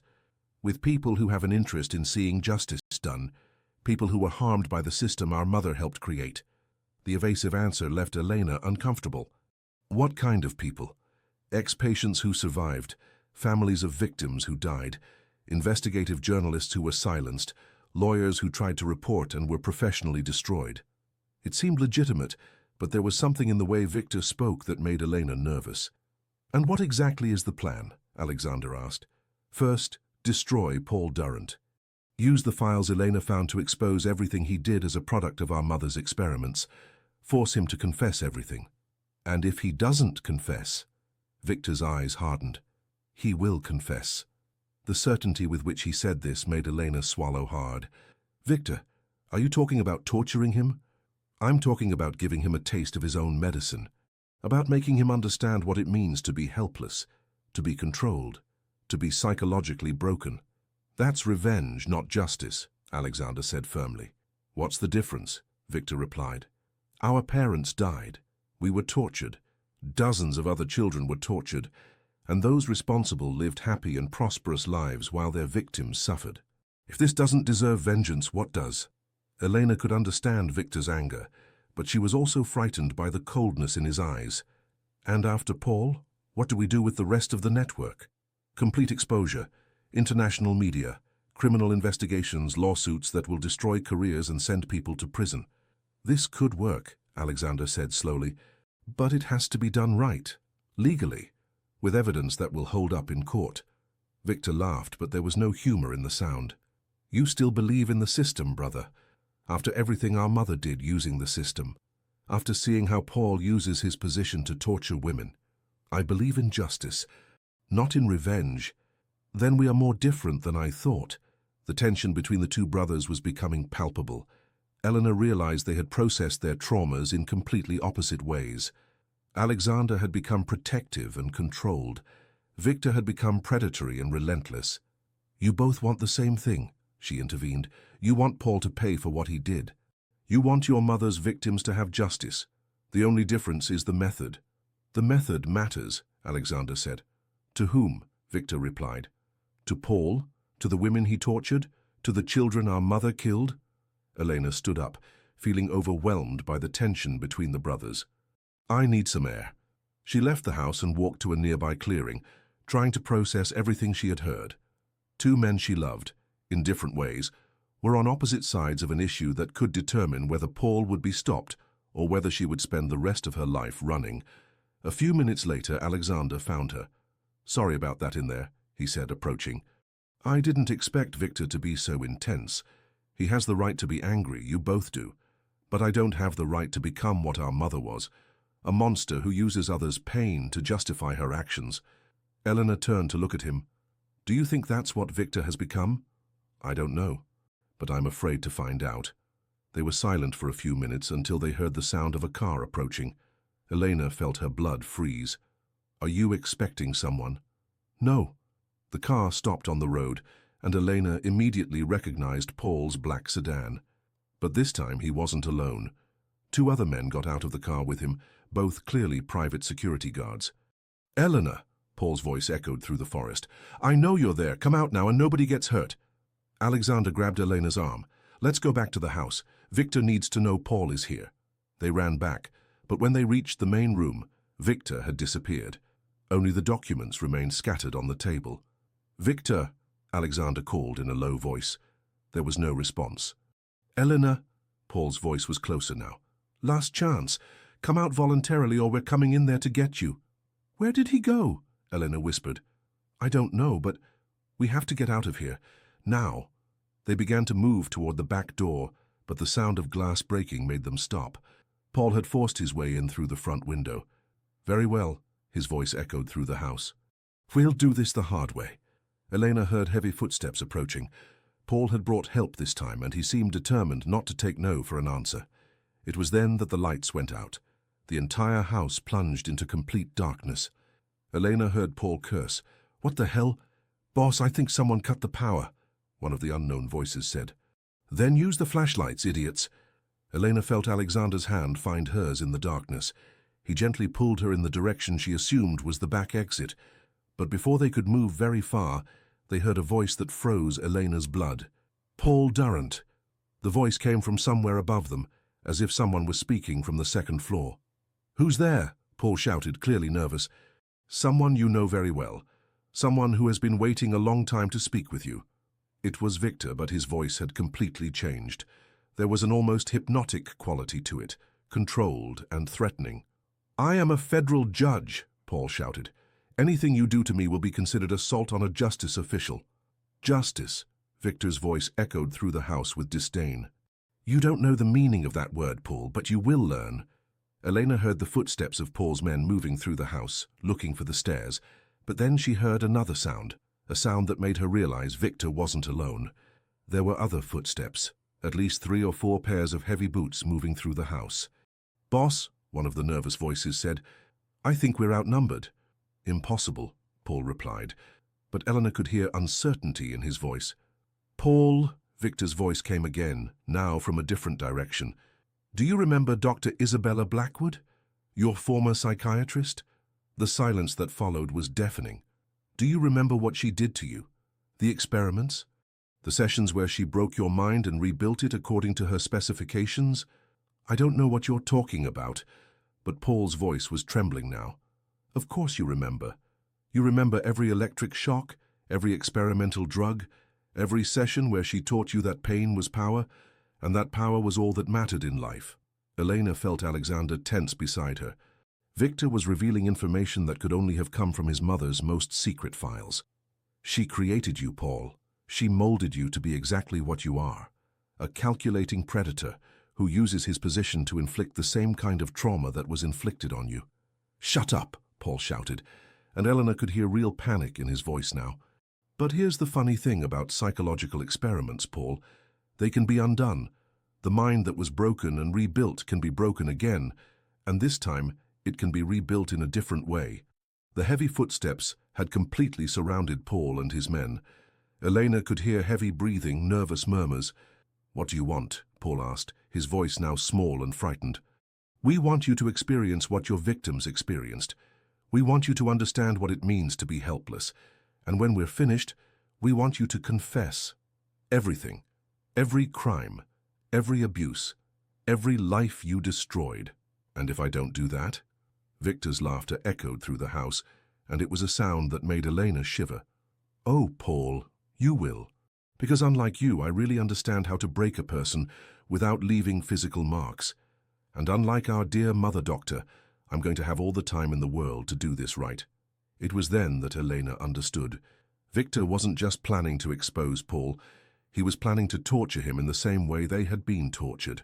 And worst of all, part of her wanted to let him do it. The darkness seemed to be closing in around all of them, and Elena realized they were about to cross a line from which they might never be able to return. The darkness in the abandoned house was absolute, but Elena could feel the electric tension in the air like a storm about to explode. The sounds around her painted a terrible picture. Paul's heavy and irregular breathing, the nervous murmurs of his men, and above all, Victor's controlled and predatory voice echoing off the walls as if he were a ghost that had finally returned to collect his debts. "It doesn't have to be this way," Alexander's voice cut through the silence, firm but not aggressive. "Victor, you've got what you wanted. Paul is here, he's vulnerable. We can resolve this without violence." The laugh that came from above was cold as ice. "Resolve, Alexander? How do you think this can be resolved? With a civilized conversation? With Paul promising to be a good boy from now on? With justice, real justice, not revenge? Ah, yes. Justice." Victor's voice moved again, now coming from a completely different direction. Elena realized he was moving through the house with a familiarity that suggested he had spent time there recently, mapping every corridor, every hiding place. "Do you know what justice is, Paul?" Paul's silence was answer enough. "Justice would have been you being arrested at 16 when you raped that girl in Westport. But our dear Dr. Blackwood made that accusation disappear, didn't she? Said you were sick and needed treatment." Eleanor heard Paul gasp. "How do you know about that?" "I know about everything, Paul. Every crime you committed, every life you destroyed, every time you used your position to escape the consequences, including what you did to Elena." "Listen here, you son of a bitch!" The sound of something heavy hitting flesh interrupted Paul. One of his men screamed in pain. "Watch your words," an unknown voice said in the darkness. "We don't want you to get hurt." Yet, Elena felt Alexander move beside her, probably trying to locate the exits, but she was beginning to realize that Victor hadn't left anything to chance. They were all exactly where he wanted them to be. "How many of you are there?" Paul asked, his voice trying to sound authoritative but failing miserably. "Enough," Victor replied. "All ex-patients of our dear mommy. All with their own accounts to settle. You remember Marcus, don't you, Paul? Son of a state representative you destroyed a few years ago." "I remember," a new voice said, and there was a thirst for vengeance in it that made Elena shiver. "You forged evidence against my father, accused him of corruption that you yourself had orchestrated. He committed suicide in prison. And Carla," Victor continued, apparently enjoying the revelation of each secret. "Remember Carla, the prosecutor who was investigating the child trafficking network you protected? She had a car accident," a female voice said coldly. "That curiously happened right after she received evidence that would incriminate you." Elena realized with growing horror that Victor had assembled a kind of tribunal of Paul's victims, people who had lost family members, careers, entire lives because of his actions. "You're committing kidnapping," Paul shouted, but there was real desperation in his voice now. "I'm a federal judge. When you don't return," Victor interrupted, "they'll assume you finally found Elena and decided to resolve the situation permanently. Perhaps a crime of passion followed by suicide. These things happen, you know." Victor's plan was revealing itself in all its diabolical complexity. He wasn't just planning to expose Paul, he was planning to make him disappear completely. "Victor," Alexander said, his voice laden with alarm, "you can't do this. You can't become a murderer." "Murderer?" Victor laughed. "Alexander, my dear brother, you still don't understand. I'm not going to kill Paul, I'm going to do something much worse." "What do you mean?" "I'm going to break his mind. I'm going to use exactly the same methods our mother used on us, that she used on him. I'm going to completely deconstruct his psyche and then rebuild it in a way that ensures he can never hurt anyone again." Elena felt nauseated. "Victor, you're talking about psychological torture." "Exactly. The same kind of torture we suffered. The same that dozens of other children suffered. The only difference is that this time the victim deserves it. It was then that the lights came on abruptly, temporarily blinding everyone. When Elena's vision adjusted, she could see the extent of the situation. Paul was in the center of the room, surrounded by 4 people, 2 men and 2 women, all apparently in their 30s to 40s. His 2 security guards were on the floor, unconscious or worse, and Victor was on the staircase, looking down like a king observing his subjects. But what shocked Elena most was the transformation in Paul. The arrogant and controlling man she knew had disappeared. In his place was someone clearly terrified, sweating profusely, his eyes nervously darting from person to person. "Much better," Victor said, descending the stairs with calculated movements. "Now we can see each other properly." Eleanor had her first good view of Victor under adequate light. He was impressive, tall like Alexander, but with a more intimidating presence. There were scars on his face and hands that spoke of a much harder life than his brother's. But it was his eyes that disturbed her most. Cold, calculating, completely empty of empathy. "Elena," Victor said, turning his attention to her, "you've been waiting for this, haven't you? For justice?" The question caught her by surprise. I want Paul to pay for what he did." "Then you're going to have that opportunity. You'll be able to watch while I dismantle his mind piece by piece." "This isn't justice," Alexander intervened, placing himself between Eleanor and Victor. "This is sadism." "Sadism?" Victor tilted his head. "Interesting choice of words. Do you know how many times Paul has been accused of sadism over the years? How many women like Elena he has tortured physically and psychologically?" Victor walked to a table where he had placed several objects that Elena hadn't noticed before. Antique medical instruments, some clearly from his mother's experiments. "These belong to our mother," he said, delicately touching a vintage syringe. "She used them on us, then on dozens of other children, and finally trained Paul to use similar methods on his victims." Paul tried to back away, but was prevented by the people surrounding him. "You remember these instruments, don't you, Paul?" Victor picked up what appeared to be a small electrode. "Remember how our mother taught you that controlled pain could break anyone's resistance?" "Please," Paul whispered, "I can compensate you. Money, positions, whatever you want." "What we want," one of the women said, "is for you to feel what our families felt." What we felt. Elena realized she was witnessing something that went beyond justice or revenge. It was a ritual, a ceremony of retribution that had been planned for years. "Victor," she said, carefully approaching him, "can I speak with you, in private?" Victor looked at her with curiosity. "Of course. Marcus, Carla, keep our guest comfortable."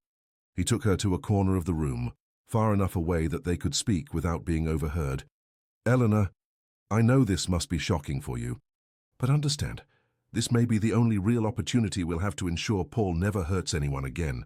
And if I say I don't want this, that I don't want you to torture him in my name?" Victor's eyes narrowed. "Then you're weaker than I thought." The casual cruelty of the statement hit her like a slap. "Victor, you're becoming exactly like your mother." The reaction was immediate. Victor grabbed her by the arm, his fingers leaving marks on her skin. "Never," he hissed, "compare me to that woman." "Then stop acting like her," Elena replied, not allowing herself to be intimidated. "You're using the same methods she used, justifying torture with greater good." "How is that different?" "It's different because Paul deserves it.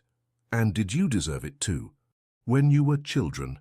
The question made him release her arm abruptly. For a moment, Elena saw something vulnerable in his eyes, a flash of the traumatized boy he had been. "This is different," he repeated, but with less conviction. "Is it? Or are you just perpetuating the cycle of violence that she began?" Alexander approached, clearly concerned about the intensity of the conversation. "Victor," he said softly, "Eleanor is right. If we do this, we become like her, and all these years of suffering will have been for nothing because we will have transformed into exactly what she wanted us to be." "You don't understand," Victor exploded. "Paul isn't just a bad man. He's a product of her experiments programmed to cause suffering. He can't be reformed. He can't be cured. The only way to stop him is to break him completely." "And then what?" Eleanor asked. "After you break him, what happens? Will you look for the next victim of your mother's experiments? And then the next? Where does this end?" Victor didn't answer, but Eleanor could see that her words were having an impact. It was then that Paul, who had been listening to the conversation in growing silence, began to laugh. It was a disturbing sound, high-pitched and hysterical, that made everyone in the room turn to look at him. "You think you can break me?" he laughed, tears streaming down his face. "You think you can do something to me that's worse than what that bitch already did?" The laughter became more intense, more uncontrolled. "She broke me when I was 16, rebuilt me from scratch. You think you can undo 30 years of conditioning with some old medical instruments?" Elena realized with horror that Paul was having some kind of psychotic breakdown. "I am exactly what she wanted me to be," he shouted. "A perfect predator. And you know what the funniest thing is? It's that I like being this. I like seeing the fear in my victims' eyes. I like knowing I can destroy lives with a stroke of a pen." The silence that followed was deafening. Even Victor's allies seemed shocked by Paul's confession. "Do you want to know what I did to Eleanor?" Paul continued, his gaze fixing on her with a malice that made her back away. "I'll tell all of you. Every humiliation, every moment I made her feel she was worth nothing." "Stop," Eleanor whispered, but Paul continued. "The first time I hit her, she apologized for provoking me, and I laughed. Laughed in her face and said it would be worse next time if she didn't learn to behave." Alexander moved toward Paul, but Victor stopped him. "Let him speak," Victor said coldly. "Let everyone hear who he really is." "And you know what's best," Paul continued, apparently fueled by the attention. "It's that even now, even after everything, she still feels sorry for me. I can see it in her eyes. She still believes there's something salvageable in me." Elena felt as if she'd been punched in the stomach, because in a way, Paul was right. Even knowing all his crimes, even having suffered at his hands, part of her still hesitated to wish for him to suffer. "It's pathetic," Paul laughed. "All my victims are like that. Even after I completely destroy them, they still want to believe they can save me." It was then that something changed in the room. Eleanor saw it happen in real time, the transformation on the faces of the people around Paul. Any hesitation, any doubt about what they were doing disappeared. Paul had just sealed his own fate. "Thank you," Victor said calmly. "You just gave us exactly what we needed." "What are you talking about?" Victor took a small recorder from his pocket. "A complete confession, recorded and witnessed." Paul's face paled. "This won't hold up in court. It was obtained under coercion." "Who said anything about court?" Victor smiled. "This recording is going to every newspaper in the country, to every prosecutor you ever persecuted, to every family you destroyed, and especially to your superiors in the judiciary." Eleanor realized the cruel genius of Victor's plan. He didn't need to torture Paul physically. Paul's own arrogance and sadism would be his downfall. "You can't do this," Paul whispered. "Of course I can. And I'm going to do more. I'm going to send copies of this recording to every international media outlet. I'm going to ensure that every person in the world knows exactly what kind of monster you are." Paul tried to stand up, but was pushed back into the chair. "And you know what the best part is?" Victor continued. "It's that you're going to stay alive to see everything crumble. Your career, your reputation, your freedom. But mainly, you're going to live knowing that everyone knows the truth about who you really are." Elena looked at Paul and saw something she had never seen before, genuine fear. Not physical fear, but existential fear. Fear of losing everything that defined him. "Victor," she said, "that's enough. You got what you wanted." "Did I? And Elena, what do you want?" The question caught her off guard. What did she want? Revenge? Justice? Or simply peace? "I want him to never be able to hurt anyone again," she said finally, "but I don't want to become like him in the process." Victor nodded slowly. "Then it's decided. Paul, you have two options. You can turn yourself in to the police now, confess all your crimes and maybe get a deal to reduce your sentence. Or you can try to run and ensure this recording reaches every person you've harmed. This is blackmail." "No," Alexander said, approaching for the first time. "This is consequence." Paul looked around the room, seeing only impassive faces. Finally, his gaze landed on Elena. "Elena, you can't let them do this to me. You know you love me. You know we can try again." The declaration was so delusional, so completely disconnected from reality, that Eleanor almost laughed. "Paul," she said calmly, "I never loved you. I was afraid of you. There's a difference." It was as if the last words had broken some final illusion in Paul's mind. He collapsed in the chair, completely defeated. "All right," he whispered. "All right, I'll turn myself in." Victor smiled, but it wasn't a smile of triumph. It was a smile of relief. "Marcus, Carla, can you escort our friend to the nearest police station? I'm sure he wants to make his confession as soon as possible." As Paul was being led out, clearly in a state of shock, Elena turned to Victor. "You planned this from the beginning, didn't you? The whole staging with the medical instruments, the threats of torture. You knew he would unmask himself." "Paul was always predictable," Victor replied. "Men like him can't resist the opportunity to boast about their crimes when they think they're in control. And if he hadn't confessed?" Victor didn't respond immediately. It would have been more complicated. Eleanor realized she would probably never know if Victor would really have tortured Paul or if everything had been an elaborate bluff. And perhaps that was better. "And now?" Alexander asked. "Now," Victor said, looking at his brother, "we can finally talk. About the past, about the present, and about what we do with the rest of our lives." Elena looked at the two brothers, finally reunited after 3 decades of separation, and realized that the true journey of healing was just beginning. Outside, the storm that had threatened all day finally began. Lightning cut across the dark sky, and the wind made the windows of the old house tremble. But inside, for the first time in a long time, Eleanor felt there was hope in the air. Paul Durrant had finally faced the consequences of his actions. The network of corruption and abuse that Isabella Blackwood had created was beginning to crumble, and 2 people who had spent their entire lives carrying trauma finally had the chance to find peace. But Elena knew the road ahead wouldn't be easy. There were still many truths to be revealed, many wounds to be healed, and she had to decide if she was ready to be part of that journey, no matter where it led. Looking at Alexander, seeing the mixture of relief and apprehension in his eyes, she knew her answer. Wherever this journey took them, they would face it together. 3 months later, Elena woke to the gentle sound of rain hitting the windows of Alexander's mansion. It was a sound she had learned to love, no longer the threatening noise she used to associate with storms and fear, but a comforting melody that spoke of safety, of home. Alexander wasn't in the bed beside her, but that no longer worried her. She knew exactly where to find him. She went down the stairs barefoot, wearing only one of his shirts and lace underwear, her hair falling loose in waves over her shoulders. The transformation in herself still surprised her sometimes. The woman who used to hide behind conservative clothes and submissive postures had given way to someone who moved with natural confidence, who knew she was desired and loved. She found him in the kitchen, as always, preparing coffee with those precise and ritualized movements she so loved to observe. But there was something different this morning. A white envelope was on the counter, clearly opened and read. "Good morning," she said, approaching from behind and wrapping her arms around his waist. Alexander leaned back, allowing her to rest her face between his shoulder blades, inhaling the clean scent of his skin. "Good morning, love," he replied, covering her hands with his. "Did you sleep well?" "Perfectly, as always when I'm in your arms." Eleanor softly kissed the back of his neck. "What's that?" she asked, gesturing toward the envelope. Alexander turned in her arms, his face showing a mixture of emotions that she had learned to read perfectly. "News about Paul." Eleanor felt a slight tightening in her stomach. In recent weeks, regular updates had arrived about the legal process that was unfolding.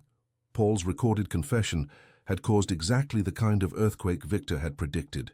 Dozens of his victims had come forward, federal prosecutors had taken over the case, and the entire network of corruption he protected was being systematically dismantled.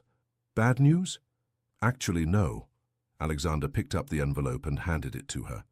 "Read it yourself." Elena opened the letter, which was from the lawyer representing several of Paul's victims. Her eyes quickly scanned the formal text until she reached the important paragraph. "The defendant, Paul Edward Durrant, was found dead in his cell in the early hours of yesterday. The preliminary cause of death was determined to be suicide." A letter was found beside the body, in which the defendant confesses in detail all the crimes for which he was being investigated, as well as several others that had not yet been discovered. Eleanor let the letter fall onto the counter, her legs suddenly weak. Alexander immediately held her, pulling her against his chest. "Hey, it's okay," he murmured against her hair. "It's over. It's really over." Eleanor allowed herself to feel the relief for a few moments, but then a different concern hit her. "Alexander, Do you think Victor had anything to do with this? I don't know, he answered honestly. And honestly, I don't know if I want to know. Eleanor nodded. Victor had disappeared again after that night in the abandoned house, leaving only a message that he had more work to do. Since then, other members of the corruption network that Paul protected had begun to be exposed one by one with a precision that suggested someone was carefully orchestrating their downfall. He came home last night, Alexander said softly. Eleanor pulled back to look at him. Victor is here. He is. He slept in the guest room. I think he's finally ready for that conversation he mentioned. Elena could see the anxiety in Alexander's eyes, mixed with hope. The brothers had met several times in the past few months, but always briefly, always with the feeling that there were important things left unsaid between them. How do you feel about that? Nervous? Hopeful? Afraid? Alexander smiled sadly. All the emotions at once. Eleanor leaned in and kissed him softly. Do you want me to be there? I want you to do what's best for you. If you want to participate in the conversation, you'll be welcome. If you want to give us privacy, I'll understand that too. It was then that they heard footsteps coming down the stairs. Victor appeared in the kitchen doorway, wearing jeans and a simple t-shirt, looking younger and less intimidating than Elena remembered from the night in the abandoned house. Good morning, he said hesitantly. I hope I'm not interrupting anything. You're not, Elena replied before Alexander could speak. Alexander, would you like some coffee? Please. Elena served a cup for Victor and then discreetly started to withdraw. I'll take a shower and leave you two to talk. But Alexander stopped her with a gentle touch on her arm. Elena, stay, please. She looked between the two brothers and saw something she hadn't noticed before. It was Victor who seemed nervous now, who needed moral support. All right, she said, sitting at the counter. The three remained silent for a few moments, the weight of 3 decades of separation and misunderstandings hanging in the air like fog. I heard about Paul, Victor said finally. Did you have anything to do with it? Alexander asked directly. Not directly. Victor took a sip of coffee. But I may have facilitated some things. What do you mean? I ensured certain information reached the other prisoners, information about his crimes against children. Victor met Alexander's eyes. Men like Paul don't last long in prison when everyone knows what they did. Eleanor felt a chill. Victor had orchestrated Paul's death in a way that couldn't be traced back to him. Victor, I know what you're going to say, Victor interrupted, that this makes me as bad as him. But some people can't be reformed, Alexander. Some people are pure poison, and the only way to protect the world from them is to remove them completely. And who decides that, you? In this case, yes. Victor set his cup on the counter. Because I'm the only person who truly understands what our mother created. How many other experiments like Paul are out there, using their positions to cause suffering? Elena realized she was witnessing something deeper than a conversation about Paul. It was a fundamental discussion about how the two brothers had chosen to deal with the trauma of their childhood. Victor, she said softly, how many more are there? Dozens, maybe hundreds. Victor leaned against the counter. Our mother didn't work alone. There was an entire network of people funding her research, providing test subjects, then using the results for their own purposes. And you're eliminating all of them? I'm exposing all of them. Some commit suicide when they're exposed, like Paul. Others go to prison. Some try to run, but... Victor shrugged. It's surprising how many accidents can happen to people on the run. Alexander ran his hand through his hair. Victor, you're talking about becoming a serial killer.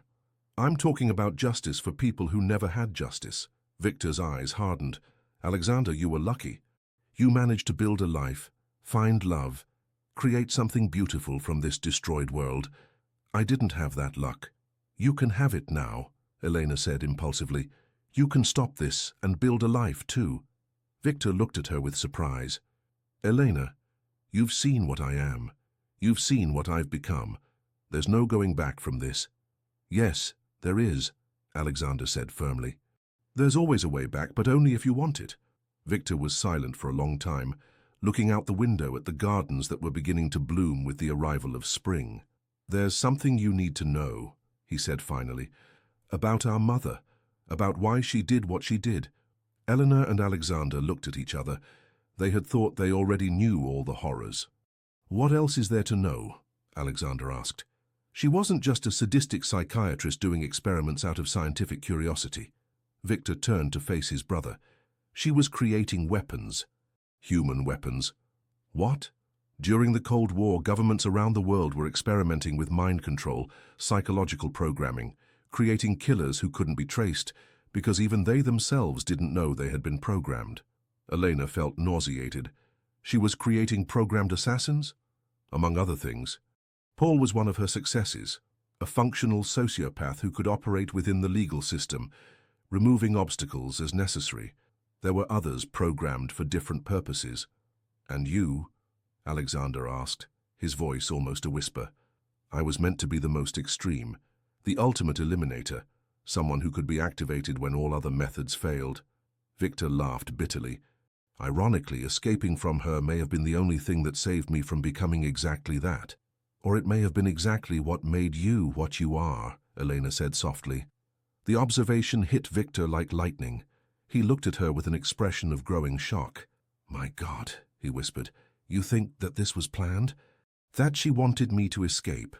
I don't know, Elena answered honestly, but you've spent the last 30 years doing exactly what she would have programmed you to do. Eliminating threats, cleaning up evidence, protecting secrets. Victor sat down heavily in a chair, as if his legs could no longer support him. If that's true, if everything I've done was part of her conditioning, then you can choose to stop, Alexander said, approaching his brother. You can choose to be something different. How? How do I undo 30 years of programming? The same way I undid mine, Alexander replied. One day at a time, with help, with love. Eleanor saw tears forming in Victor's eyes for the first time since she had met him. I don't know if I'm capable of being normal, Alexander. I don't know if I can be just a person. None of us is normal, Elena said, approaching the two brothers. We all carry scars. The difference is what we do with them. Victor looked between her and Alexander. And you would let me try? Even knowing everything I've done? You're my brother, Alexander said simply. Your family. It was then that Victor finally broke down. Decades of repressed pain, guilt, anger, and loneliness came out of him in sobs that made Elena cry along with him. Alexander wrapped his brother in his arms, and for the first time in 30 years, the two boys who had survived the horrors of Isabella Blackwood were together again. Elena watched them, feeling a mixture of relief and hope she hadn't expected. Perhaps it really was possible to break the cycles of violence. Perhaps it was possible to heal wounds that seemed unhealable. After Victor calmed down, the three sat in the living room talking openly for the first time about childhood memories, about the experiments, about how each had dealt with the trauma in different ways. There's one thing I need to do, Victor said eventually, to really start over. What is it? Alexander asked.